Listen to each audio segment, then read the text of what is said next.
আসসালামু আলাইকুম ভিউয়ার্স, চলে আসলাম এভরি কিচেন থেকে আবারও একটা নতুন ভিডিওতে আপনাদেরকে স্বাগতম জানাতে। কেমন আছেন আপনারা সবাই? আশা রাখি ভালো আছেন। আমিও আপনাদের দোয়ায় এবং আল্লাহর রহমতে ভালো আছি। তো আজকে আমি শেয়ার করতে যাচ্ছি ঈদের দিনে স্পেশাল কী রান্না করেছি আর ফ্যামিলি সহ কোথায় ঘুরতে গেছি সেটা খুব সংক্ষিপ্ত আকারে আপনাদের সামনে তুলে ধরব। ঈদে যা যা রান্না হবে সেই উপকরণগুলো আমার বাজার থেকে নিয়ে চলে এসেছে। এখানে খিল সেমাই, লাচ্চা সেমাই, গুঁড়ো মিল্ক, চাল, পোলার চাল নিয়ে আসছে, চিনি, আগার আগার পাউডার, যেগুলো আমার লাগবে লিস্ট। বাজারের যে দাম সেই রকম লম্বা বাজারের লিস্ট, প্রচুর বাজার, তারপরও মনে হয় কেনা হয়নি। এটা ফালুদা, মিক্সড ফালুদা, এটা এভাবে রেডিমেড আমি রান্না করব। তো এতটা কম থাকে যে কারণে আমি ওর সঙ্গে আরেকটা কোকোলা প্যাকেট নুডলস কিনে ফেলেছি বাড়ানোর জন্য। তো এখানে যেগুলো আরও বাজার আছে, বাদাম, তারপরে গরম মশলা, কিশমিশ, কালো জিরা, অনেক অনেক বাজার। এখানে আরও এক প্যাকেট পোলার চাল নিয়েছি। আর এখানে অনেক মশলা, নানান রকম পাঁচফোড়ন, কী সব, কালো জিরা, লবঙ্গ, গোলমরিচ। এখানে মাছ, ঈদের পরে মাছ পাবো না। এখানে গরুর মাংস, পটল কিনেছি, পেঁপে সবজি করতে হবে, কাঁচামরিচ, পেঁয়াজ ছিল, তারপরও পেঁয়াজ নিয়ে আসছি যে ঈদের পরে কখন বাজার বসবে আসতে পারবো। এই যে ডিম আছে, আবারও ডিম নিয়ে আসলাম, কারণ কতজন মেহমান আসবে, কতটা ডিম লাগবে বুঝতে পারছি না। এখন রান্নায় যাব। এখানে গরু গোস্তগুলো ধুয়ে নিয়েছি, পেঁয়াজ কুচি দিলাম, গরম মশলা ঢেলে দিচ্ছি, এরপর দিলাম গুঁড়ামরিচ, লবণ, বাটা মশলা, আমি নিজেই এটা সবসময় ব্যবহার করি, হলুদ দিলাম। যদিও এই রেসিপির পুরো ভিডিও আমার চ্যানেলে পেজে পেয়ে যাবেন, আপনারা চাইলে দেখে নিতে পারেন।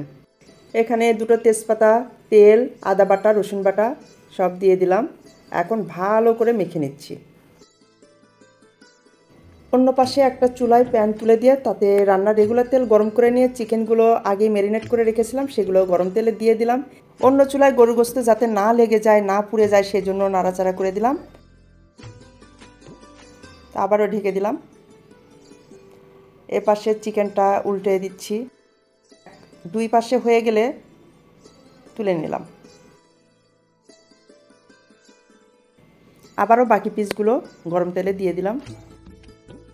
চিকেন ফ্রাই করা শেষ। এখন চিকেনের জন্য যে মশলাটা রেডি করা আমি কষে নিচ্ছি। কষানো হয়ে গেছে, এখন ফ্রাই করা চিকেনগুলো দিয়ে দিলাম। ভালো করে মশলার মধ্যে মেখে নেব চিকেনগুলো। তো চিকেন রান্না করা শেষ হয়ে গেছে। এই যে দেখুন কত সুন্দর হয়েছে। এদিকে পটল আমি এভাবে 4 ভাগ করে নিয়েছি, গোটা গোটা লম্বা লম্বি। আলুটাও এরকম করে নিয়েছি। চলুন নতুন আর একটা রেসিপি দেখা যাক। এভাবে পটলের উপর থেকে খোসাটা চাষে নিয়েছি, তারপরে আলু পটল এক জায়গায় করে ধুয়ে নিচ্ছি। পাতিলের মধ্যে আলু পটলগুলো ঢেলে দিয়ে তাতে লবণ দিলাম স্বাদ মতো, সামান্য পরিমাণ মরিচের গুঁড়ো, জিরার গুঁড়া, হলুদ গুঁড়ো দিয়ে এভাবে ঝাঁকিয়ে নেব। আপনারা চাইলে এখানে আদা বাটা, রসুন বাটা দিতে পারেন। সামান্য পানি দিয়ে এভাবে ঢেকে দিয়ে সিদ্ধ দেব। ফ্রাই প্যানে তেল দিয়ে তার ভিতর পাঁচফোড়ন দিয়ে পেঁয়াজ কুচি দিলাম, এরপর দিলাম রসুন কুচি, একটু নাড়াচাড়া করে নেব। পর দিলাম কাঁচামরিচ ফালি। এই যে দেখুন আলু পটল সিদ্ধ করে রেখেছিলাম, এটা এখন ঢেলে দেব। এভাবে ভেজে খেয়ে দেখবেন এতটাই মজাদার হয়, না খেলে বুঝতে পারবেন না। শুধু আপনারা লবণ, ঝাল, মশলাগুলো পরিমাণ মতো দেবেন, ঠিক মতো দেবেন। আর এভাবে খেয়ে অবশ্যই কমেন্ট বক্সে জানাবেন কেমন হয়েছে। এরপর এখানে আমার পোলাও রেডি হয়ে গেছে।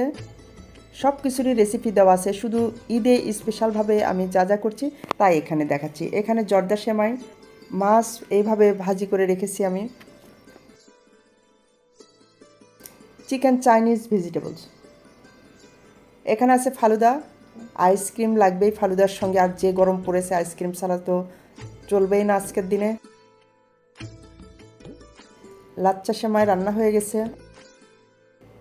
এই যে দেখুন গরুর মাংস, টমেটো সস বা চাটনি, ডিমের কোরমা করেছি। এরপর বিকালের দিকে বাইরে গেলাম ঘুরতে। তো এই বাসাটা অনেক সুন্দর লেগেছে, পুরো বাসাটাই দেখতে এত সুন্দর লাগছে। তো একটু কাছেই আজ চলে আসলাম ধানমন্ডির লেকে দেখতে, অনেক সুন্দর।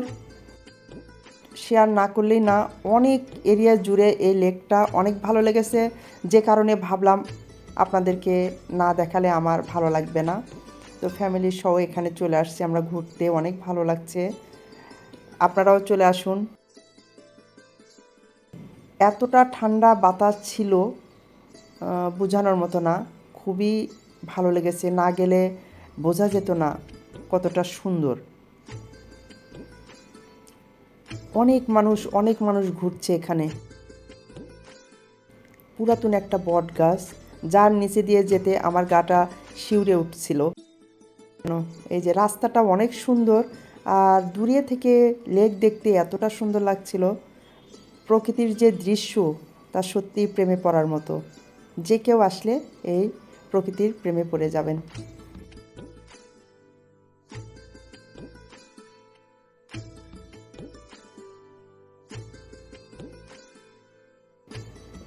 দেখুন দূরে থেকে দেখাচ্ছি আপনাদেরকে কত সুন্দর।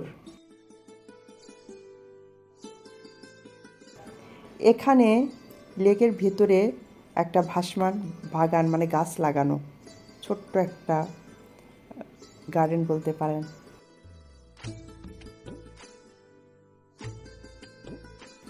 তো বিকেলের হাঁটার কাজটাও সেরে নিলাম, আর খুবই সুন্দর সুন্দর দৃশ্য দেখলাম, যা দেখার পর মনটা আসলেই শান্তি পেল, খুবই ভালো লাগলো।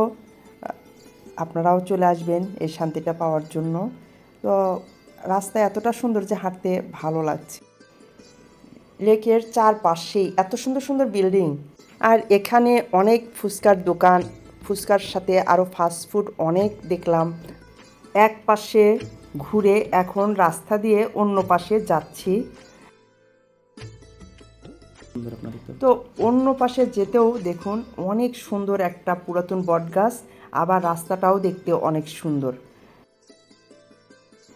এই যে রাস্তা দেখুন, কত মানুষ যে এখানে চলে আসছে কি বলবো। মেন রাস্তা দিয়ে হাঁটতে হাঁটতে যেটা আমি লক্ষ্য করলাম যে লেকে আসতে অনেকগুলো অলিগলি আছে, যে সহজেই লেকে আসা যাবে। আপুরা ভাইয়ারা তো সেই সুন্দর করে সাজুগুজু করে চলে আসছে এখানে। এখানে এত সুন্দর শাপলা জমাট বেঁধে আছে, তো ফুল তেমন ফোটে নাই, আর দূরে থেকে আকাশ যেন পানির আয়নার মতো দেখা যাচ্ছে। এখন আমরা একটা ব্রিজের উপর দিয়ে ওপারে যাচ্ছি। তো দেখুন কত সুন্দর দেখাচ্ছে জায়গাটা। এখানে অনেকগুলো ফুচকার দোকান, আর আমরাও বসে গেলাম, যে অবশ্যই ভালো লাগবে, সবাই খাচ্ছে। অনেক সময় খারাপ জিনিসও কিন্তু একসাথে খেতে গেলে, অনেক মানুষের সঙ্গে খেতে গেলে ভালো লাগে। তো আমরা অফ ক্যামেরায় খেয়ে নিলাম, খেয়ে আবারও হাঁটা শুরু করলাম। অনেক সুন্দর লাগছে চারিপাশটা। খুব কম সময়ের জন্য আর কিছু দেখাতে পারলাম না, এখন চলে যাব, সন্ধে হয়ে গেছে। এরপরে আবারও নতুন কোনো ভিডিও নিয়ে হাজির হয়ে যাব। আসসালামু আলাইকুম।